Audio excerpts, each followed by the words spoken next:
वहीं तालिबान ने यह भी वाज़ेह किया है कि तालिबान अफगानिस्तान में खवातीन को इस्लामी कानून की बुनियाद पर काम करने और तालीम हासिल करने की इजाज़त देंगे और उन्हें इस्लामी उसूलों के तहत तमाम हुकूक फराहम किए जाएंगे क्योंकि खवातीन माशरे का अहम हिस्सा है।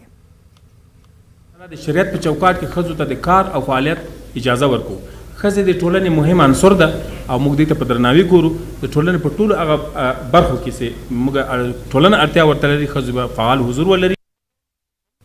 अमरीकी सदर जो बाइडन के कौमी सलामती के मुशीर ने कहा है कि तालिबान ने अमरीकी शहरियों के लिए अफगानिस्तान से महफूज इनखला की इजाज़त देने पर रजामंद हो गए हैं। वहीं अमरीका की जानिब से तालिबान के लिए एक मुस्बत खबर भी सामने आई है।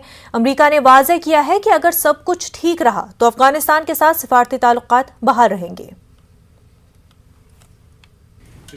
The Taliban have informed us that they are prepared to provide the safe passage of civilians to the airport.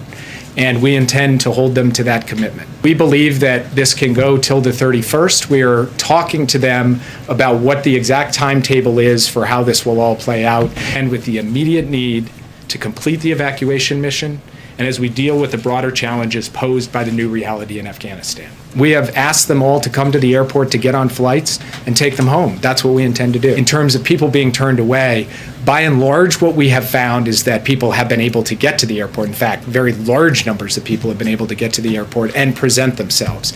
There have been instances where we have received reports of people being turned away or pushed back or even beaten. We are taking that up in a channel with the Taliban to try to resolve those issues, and we are concerned about whether that will continue to unfold in the coming days. As things stand right now, what we are finding is that we are getting people through the gate, we are getting them lined up, and we are getting them on planes, but this is an hour-by-hour issue, and it's something we are clear-eyed about and very focused on holding the Taliban accountable.